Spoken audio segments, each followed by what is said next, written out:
Open your eyes to this reality. An elderly father, treated like a burden by his daughter-in-law, humiliated in the very house his own hard work helped build. Day after day, he is denied basic respect and demanded to remain silent. He endures contempt and cruelty without a single soul to defend him. How much more should a man like him have to bear? Tell us where you're watching from, like if this story moves you, and subscribe for more. The afternoon light faded slowly over the affluent neighborhood of Crestwood.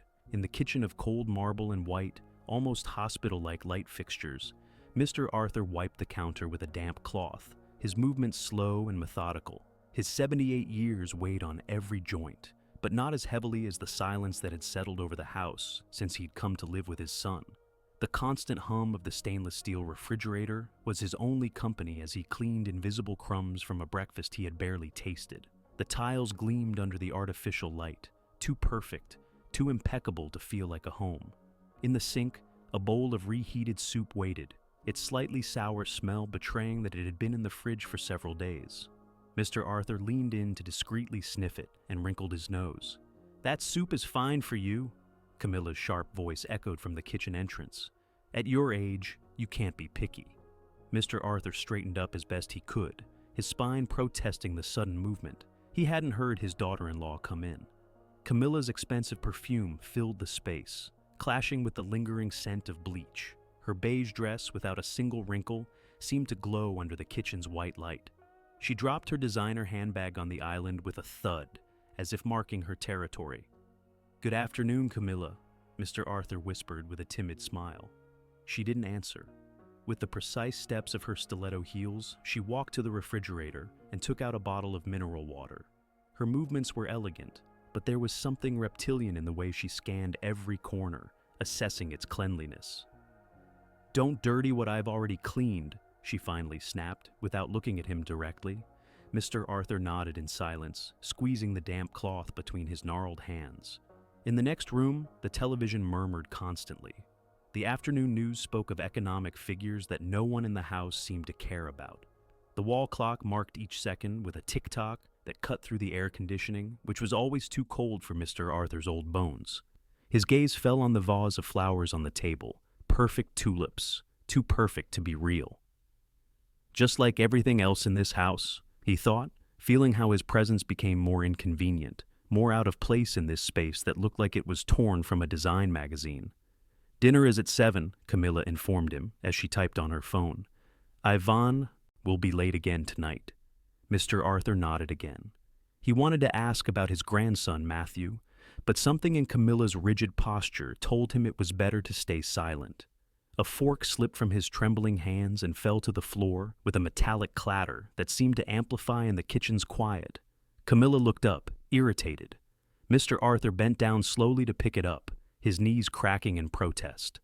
"Don't bother," she said, her tone wavering between condescension and contempt. With the tip of her heel, she pushed the fork toward the trash can Mr. Arthur had left in a corner, as if shooing away a nuisance, an unpleasant piece of waste. The sound of metal scraping against the tile was a small sonic humiliation. "Thank you for your help," Mr. Arthur tried to say, but the words caught in his throat. It was a knot that grew daily, fed by small, constant cruelties, by averted gazes, by cold food, and interrupted conversations. Camilla checked her watch and sighed theatrically. "I have a meeting with my friends. The housekeeper will be here tomorrow. Don't forget to lock the door if you go into the garden." Mr. Arthur wanted to remind her that he hadn't set foot in the garden for weeks, that his walks were limited to the small room next to the laundry, where they had placed a single bed for him. But again, the words wouldn't come out.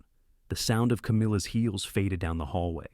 The front door closed with a sharp click, and the silence, that heavy silence, settled over the house once more. Mr. Arthur sat down slowly on one of the high stools at the island. His feet barely touched the footrest. He felt small, insignificant, like a misplaced object in the minimalist decor. With meticulous movements, he took a well-worn wooden rosary from his pocket. He clutched it, finding some comfort in the familiar feel of the beads. "Teresa," he whispered into the emptiness, thinking of his late wife. "What did I do wrong?" The question hung in the air, mixing with the smell of bleach and expensive coffee. He stood up with an effort and walked to the sink. He looked at the sour soup, almost greenish from sitting for days. His stomach rumbled, but not from hunger. It was the feeling of humiliation he had learned to swallow over the past few months. With resolve, he poured the contents down the drain and washed the bowl carefully. On the refrigerator, among flyers for expensive restaurants and business cards, a splash of color stood out. Mr. Arthur moved closer and saw a drawing made with crayons. "Champion Grandpa," it read in a child's crooked letters. Matthew. An involuntary smile appeared on his tired face. He caressed the letters with his fingertips, as if he could feel his grandson's affection through the paper. The clock struck 6. Ivan would be home in an hour, but Mr. Arthur knew he would probably only see his back as he locked himself in his office with papers and phone. Calls. His son, the boy he had raised alone after Teresa's death, was now a successful businessman with little time to look back, to see the aged face of the man who had taught him how to tie his shoes. The silence continued to burn, invisible but constant, like embers beneath the perfect facade of the magazine-ready house. And in the midst of that burning silence, indignation began to sprout, screaming for someone, anyone, to take the side of the man who patiently cleaned away crumbs that no one else could see. The aroma of freshly brewed coffee woke Mr. Arthur before the sun. For a moment, disoriented between sleep and wakefulness, he thought he was back in his small house in the Midwest, with the sounds of the nearby market drifting through the windows. He could almost hear Teresa's voice calling him for breakfast, but reality hit him with the coldness of the white walls of his tiny room next to the laundry. The metallic clang of the washing machine reminded him where he was. He sat up slowly, feeling every one of his 78 years in his joints. The single bed, too soft for his taste, had left his back aching. On the makeshift nightstand sat his few belongings: a prayer book, a small lamp, and a picture frame with a photograph of Teresa, smiling under the Midwestern sun. "Good morning, my love," he whispered, as he did every morning since she had passed 15 years ago. He dressed methodically: cotton trousers, a plaid shirt, and a worn sweater Teresa had knitted for him during their last winter together. The sleeves were frayed, but he couldn't part with a piece that held her love in every stitch. The memory of the Midwest was always sharpest in the morning. He could feel the sawdust in his woodworking shop, hear the constant hammering and the laughter of his apprentices. Then came the factory closure, the days of uncertainty, and the corn fritter stand he opened with the few savings he had left. Days of waking at 4 in the morning to prepare the batter, of counting coins at the end of the day, of feeling the pride of putting food on the table for little Ivan. "You're already awake?" Lucy's voice brought him back to the present. The middle-aged woman peeked shyly through the slightly ajar door. "Good morning, Lucy," Mr. Arthur replied with a tired smile. "That coffee smells wonderful. I made it just how you like it, with a touch of molasses. Mrs. Camilla left early and Matthew is still asleep," she informed him in a low voice, as if sharing a secret. "Come on, before they get back." Mr. Arthur followed her down the hall to the kitchen, feeling the cold marble under his worn slippers. Lucy served him coffee in a simple mug, not one of the porcelain cups Camilla jealously guarded for guests. "How are you this morning, Mr. Arthur?" Lucy asked, while making buttered toast on the griddle. "I'm alive, Lucy. At this age, just waking up each morning is a blessing." They shared a knowing smile. These stolen moments were a treasure for Mr. Arthur, small oases of normalcy in the desert of indifference that was his life in that house. "Did you hear the price of bread went up at the corner bakery?" Lucy commented as she wiped the counter. "Mr. Jacinto says it's the economy, but I think it's because he has competition from that new French pastry shop now." Mr. Arthur nodded, savoring not just the coffee, but the mundane conversation, the treatment as an equal that he so deeply missed. As he listened to Lucy talk about prices and neighborhood news, he reached into his pocket and pulled out the two objects he always carried with him: the wooden rosary and a faded photograph of Ivan at 10 years old. In the picture, his son was smiling with an ice cream cone melting between his fingers. Those had been difficult days financially, but they were rich in love and lessons. He had taught him to save coins in a cookie tin, to fix broken toys instead of throwing them away, to keep his word, even when it hurt. "He was a good boy," he murmured, more to himself than to Lucy. "And he's a good man now," she replied understandingly. "Just very busy."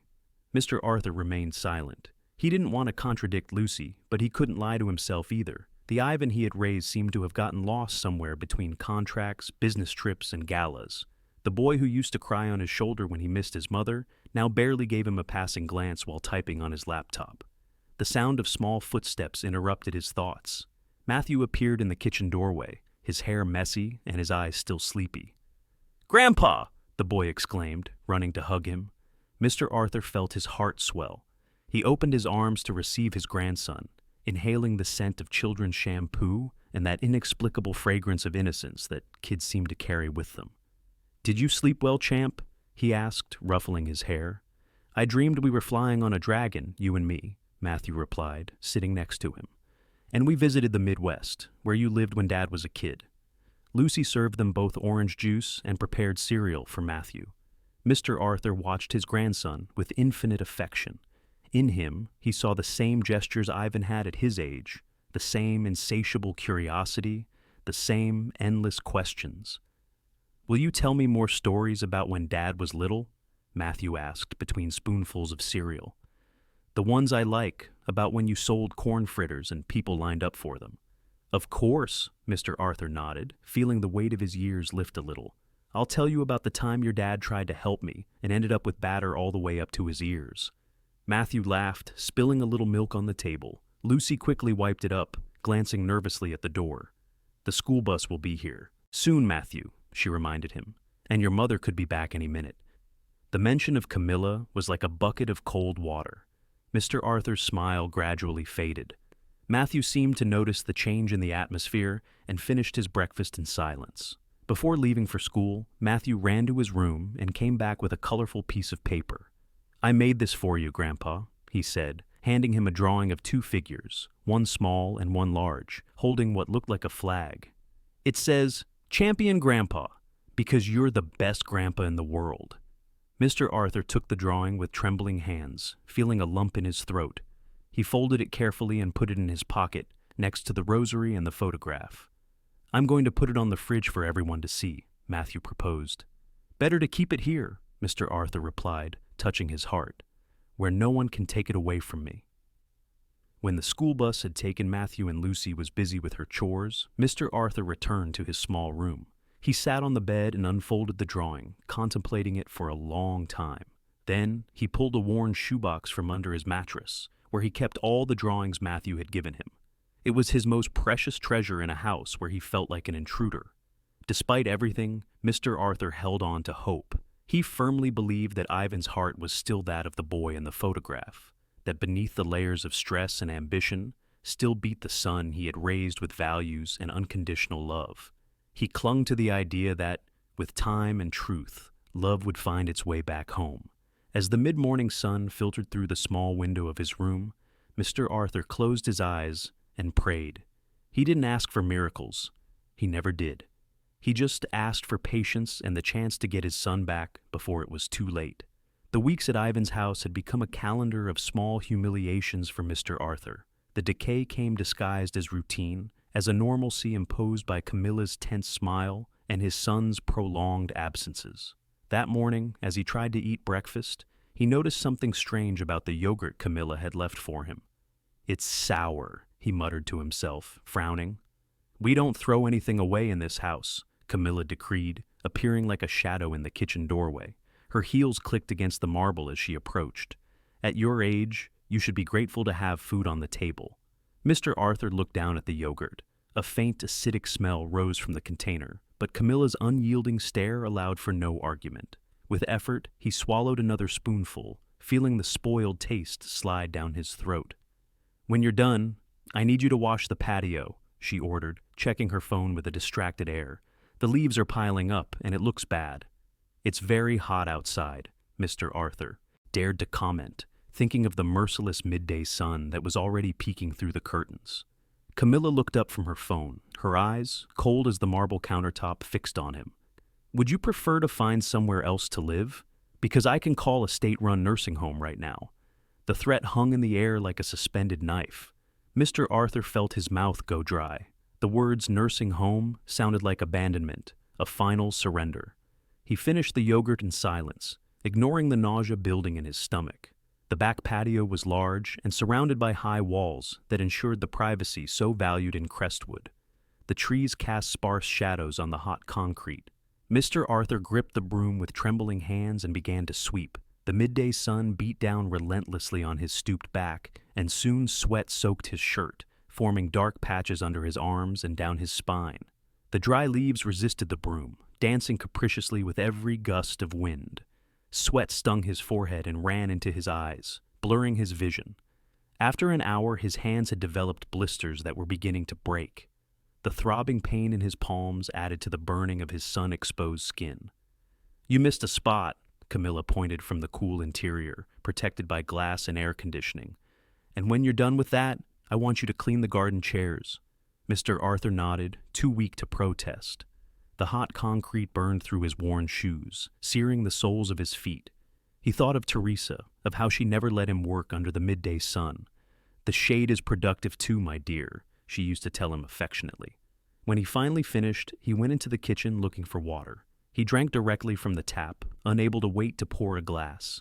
The cool water momentarily soothed his dry throat, but it could do nothing for the exhaustion he felt in every fiber of his being.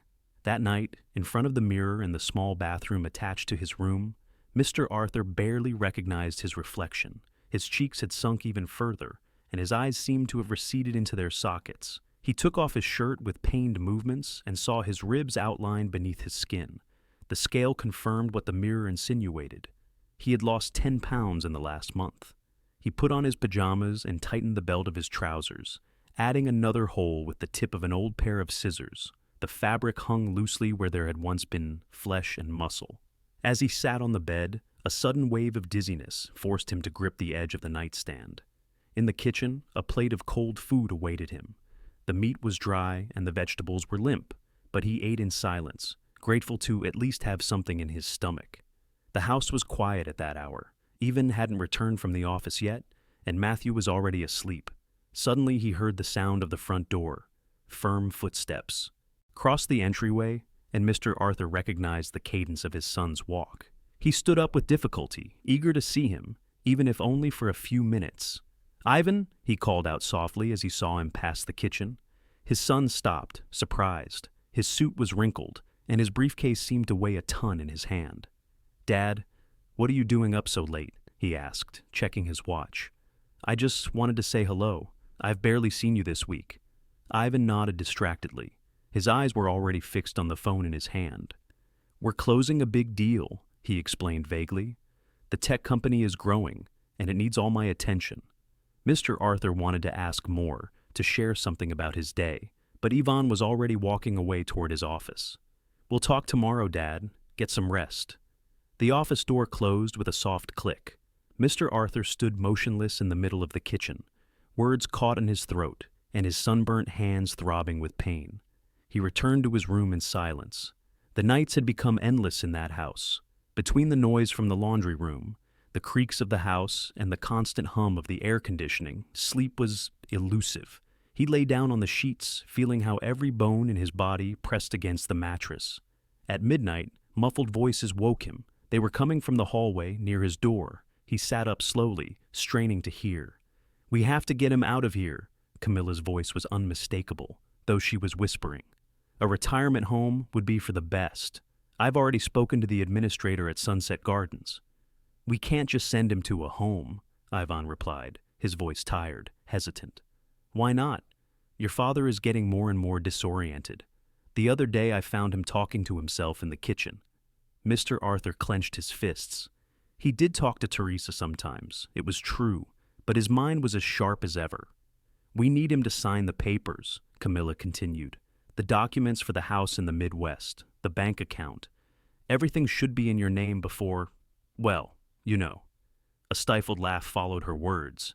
Mr. Arthur felt the air grow thick, unbreathable. Fear, which had been lurking in the shadows for weeks, finally materialized and sat beside him on the bed, as heavy as a tombstone.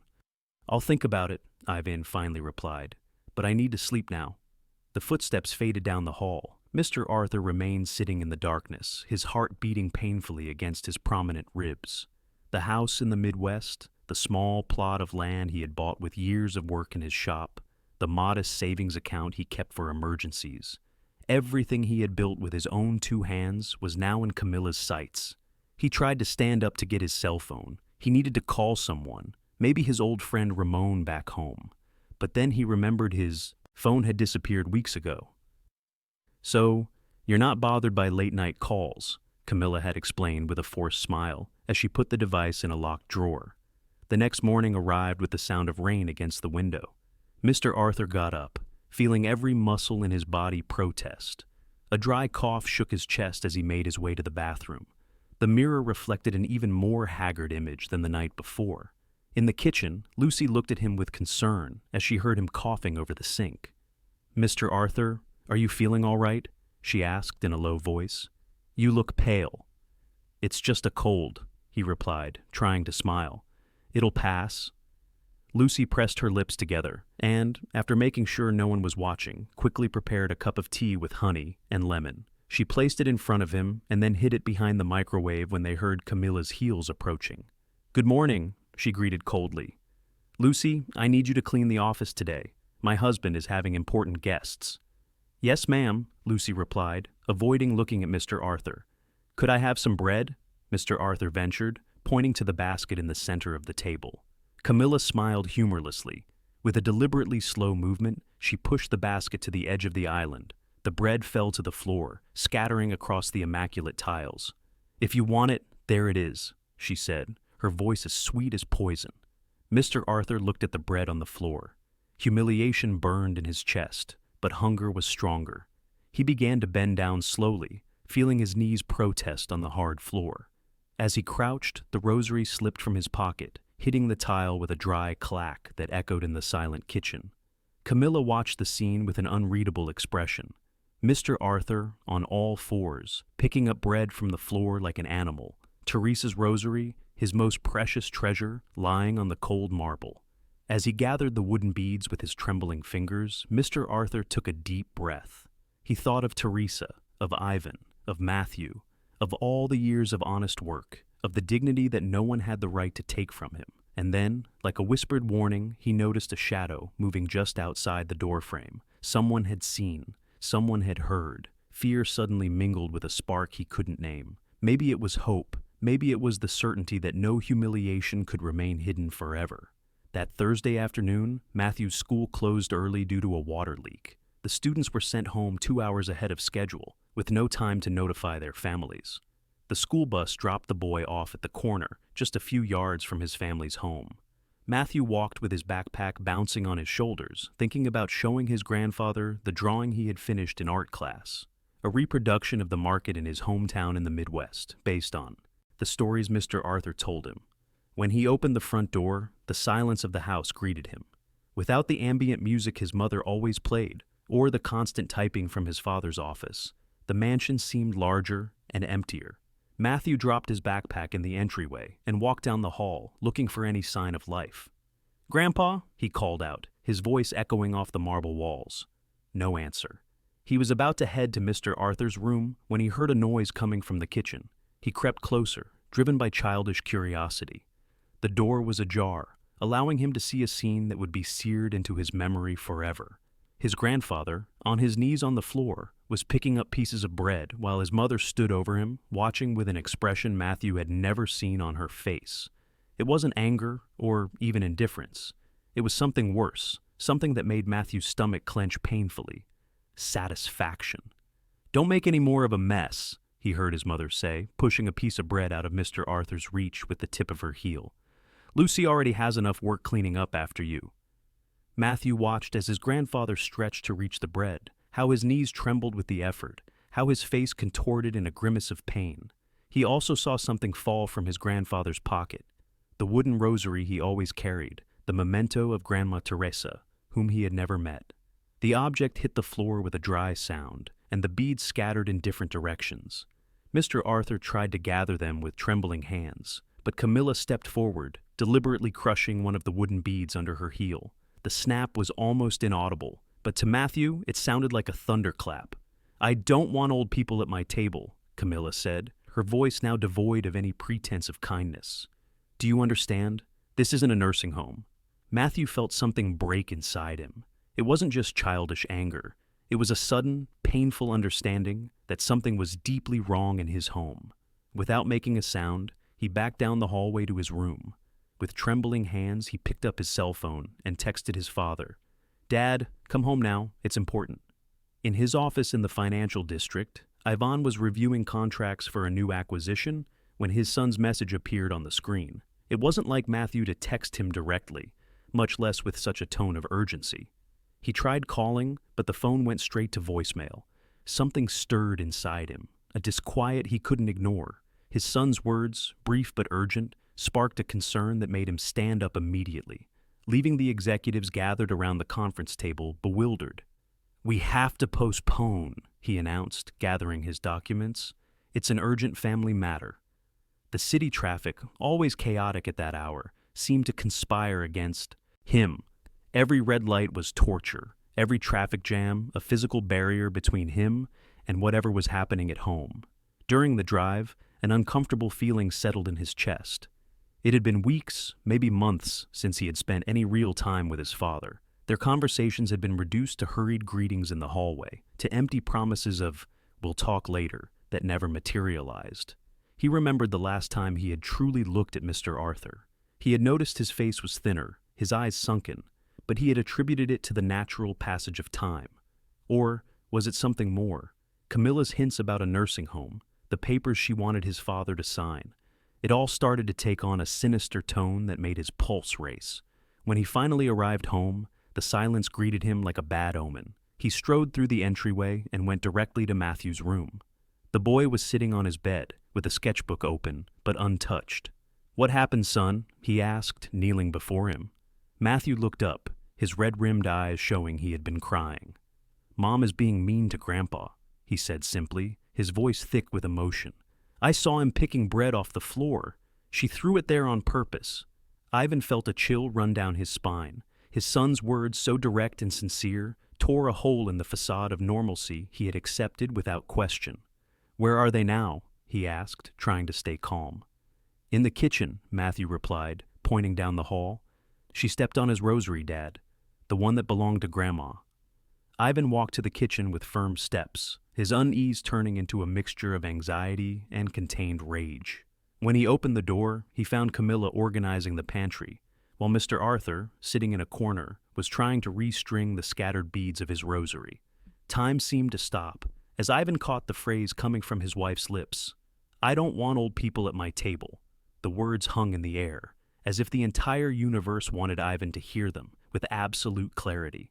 Camilla's face changed when she saw him in the doorway, the mask of contempt quickly replaced by a forced smile. "Ivan, what a surprise. We weren't expecting you so soon," she said, moving to kiss him. He took a step back, his eyes fixed on his father's hands, on the half-repaired rosary, on the breadcrumbs still dotting the floor. Everything clicked into place with a painful clarity. The cold meals, the late-night whispers about nursing homes, his father's gradual disappearance into the corners of the house. "Dad, what happened here?" he asked directly, ignoring Camilla. Mr. Arthur looked up, surprised by his son's presence and the direct question. His eyes, tired but dignified, met Ivan's for the first time in a long while. "Nothing, son," he replied automatically, years of pride preventing him from admitting the treatment he had received. "Just me being a little clumsy." But his hands told another story. The rosary beads trembled between his fingers, and one crushed bead revealed the truth better than any confession. "Mr. Ivan." Lucy's voice came from the service door. The woman had been watching, gathering her courage. "I've seen things, and I have something you should hear." With trembling hands, Lucy took out her cell phone and, after a moment's hesitation, played an audio recording. Camilla's voice echoed clearly in the silent kitchen.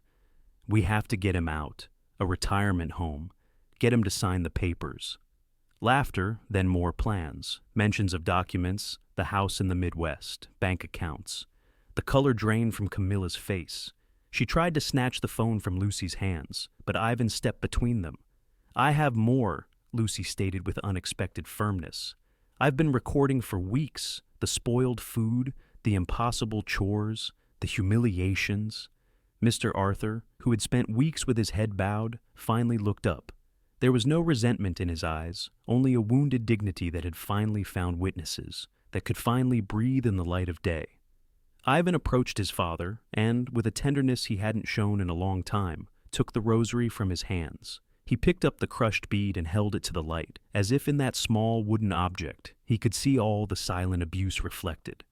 "I'm sorry, Dad," he said, his voice cracking. "I am so sorry." He hugged Mr. Arthur, feeling the prominent bones under the worn sweater, the fragility of the body that had once been his safest refuge. The rosary was pressed between their joined hands, a silent witness to what should never have been broken.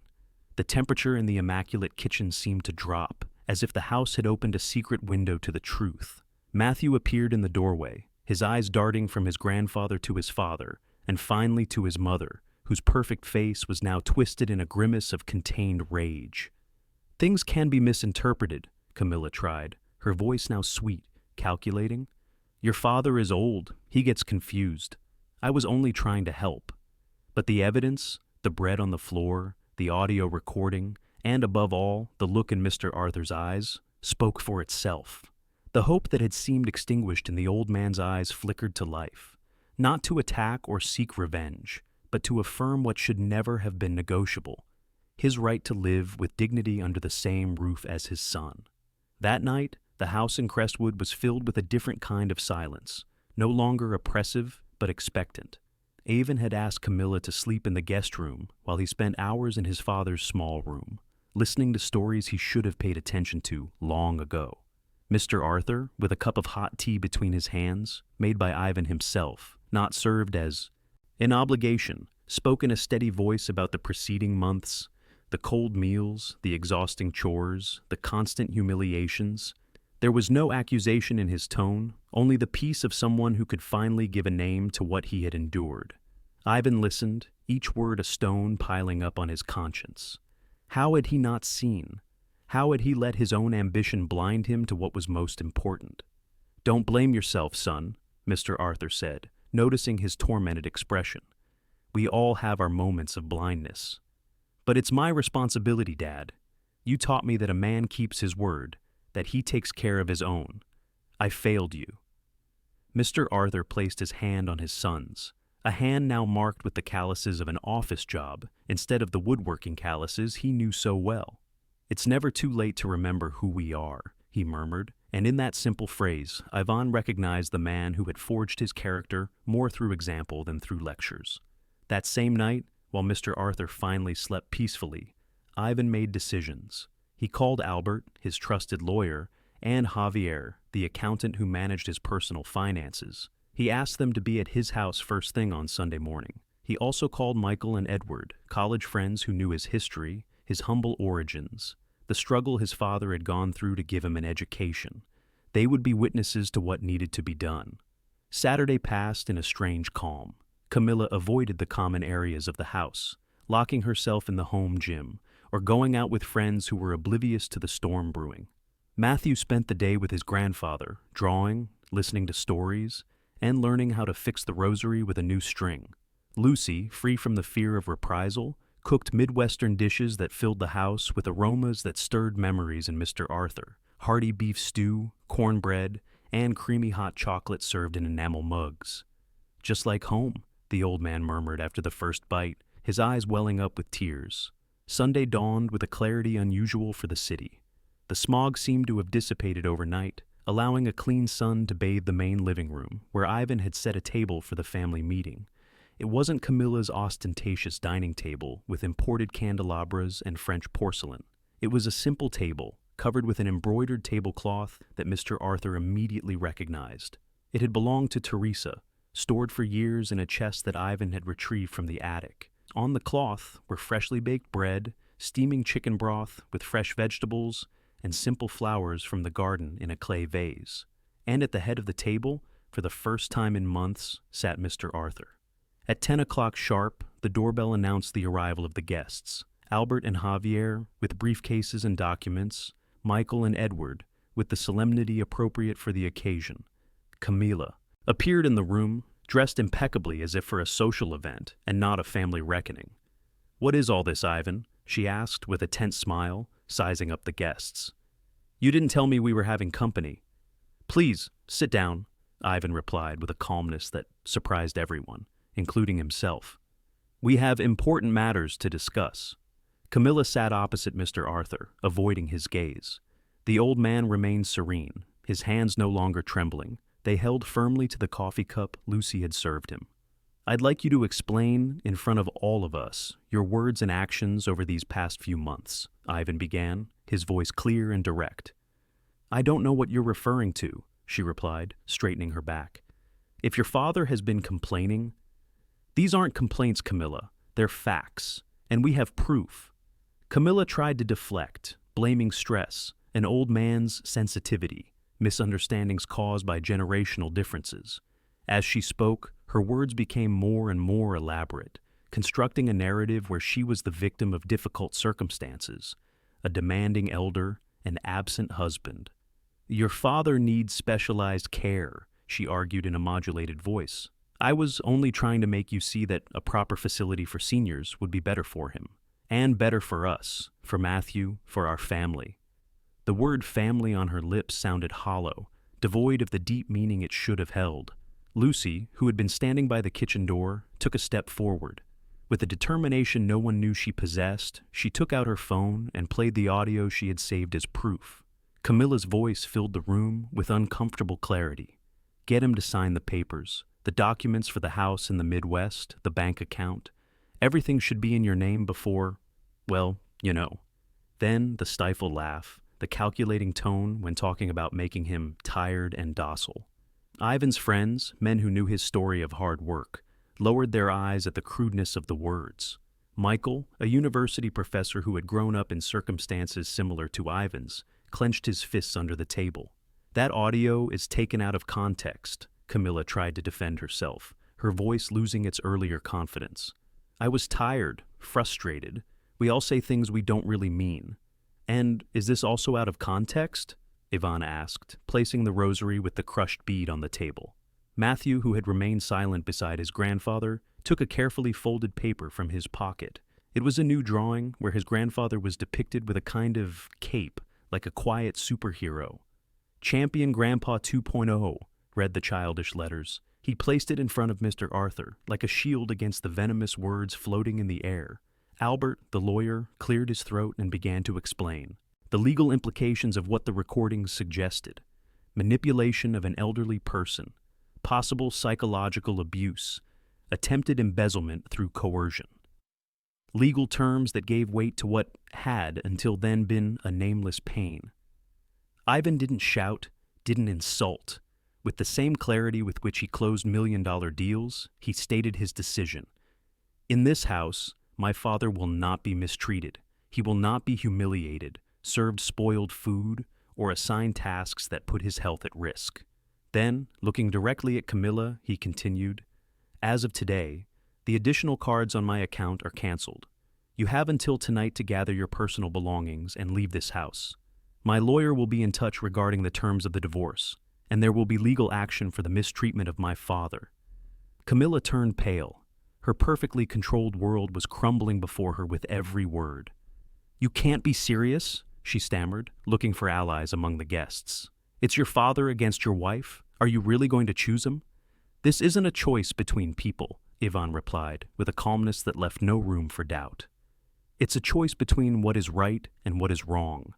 And mistreating an elderly person, anyone, but especially my father, is wrong. There is no negotiation on that. The silence that followed was dense, but clean, like after a necessary storm. There were no insults or blows, just the certainty that some lines, once crossed, mark a before and an after. A door had been opened for real change, and the absolute certainty that dignity is not negotiated, not debated, not put to a vote. Edward, his childhood friend who remembered Mr. Arthur selling corn fritters to pay for Ivan's school books, approached the old man and shook his hand with respect. It's good to see you, Mr. Arthur, he said sincerely.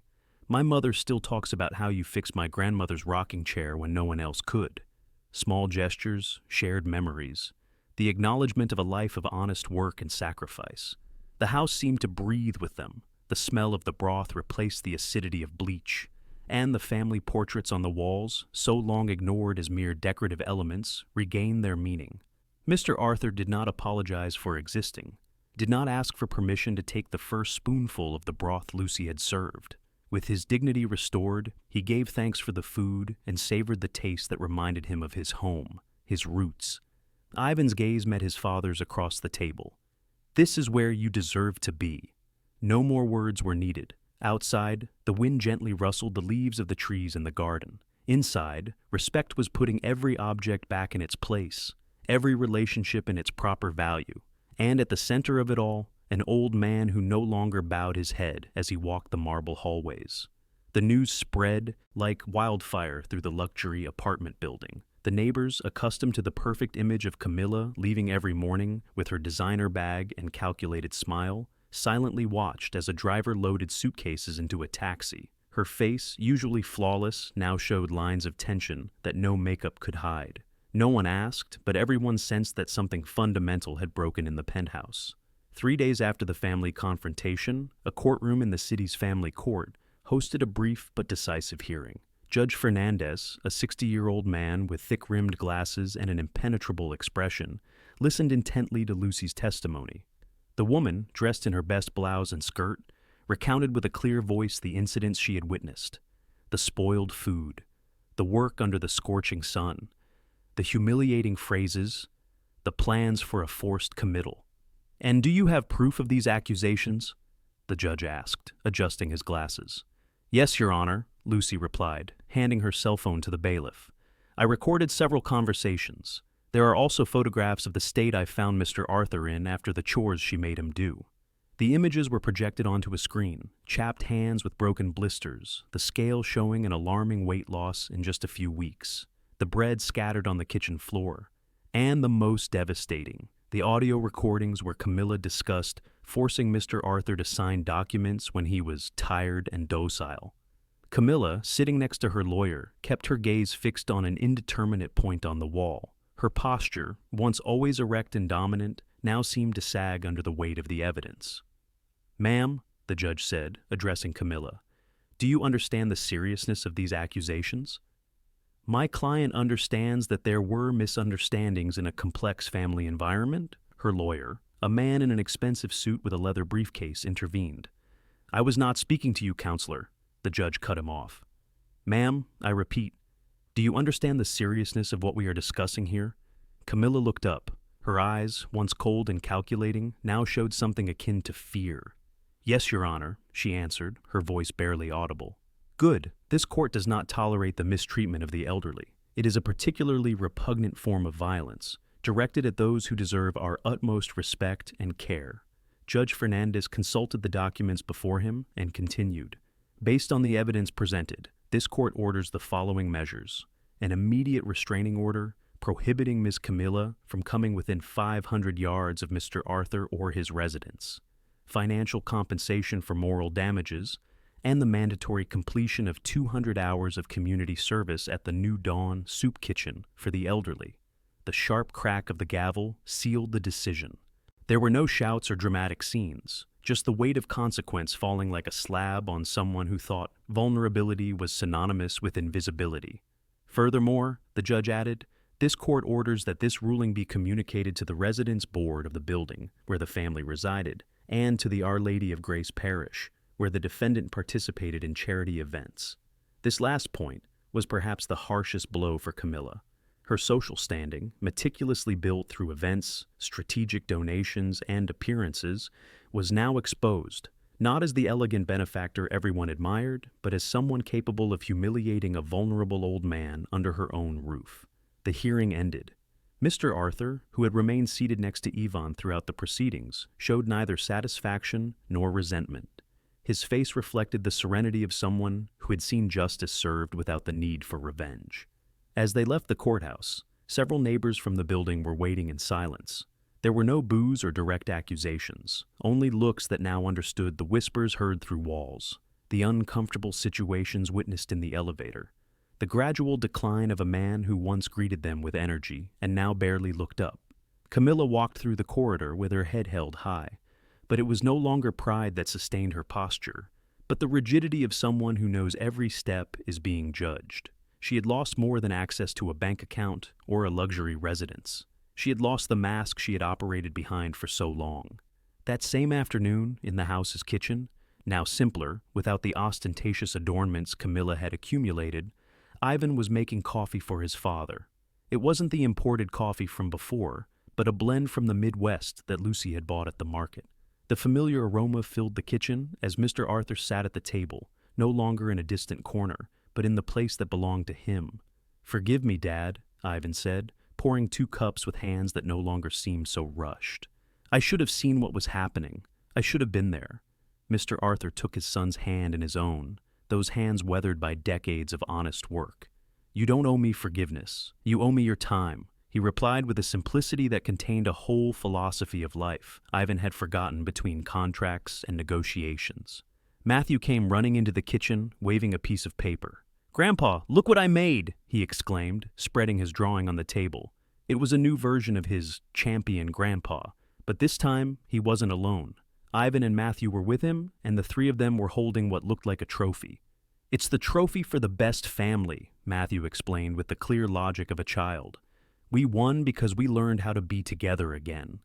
Mr. Arthur smiled, a smile that, for the first time in months, reached his eyes. The repaired rosary was back in the pocket where it had always been, next to the photograph of Ivan as a boy and, now, a carefully folded drawing. In the afternoon, the 3 of them went for a walk in Crestwood Park, where the green of the trees contrasted with the gray of the surrounding buildings. They walked without rushing, stopping to watch the squirrels, to listen to a street musician, to buy ice cream from a vendor who reminded Mr. Arthur of the Sundays of his childhood. Life in the house changed subtly in the following weeks. Ivan's office was moved to a smaller space to give Mr. Arthur a large room, with windows overlooking the garden.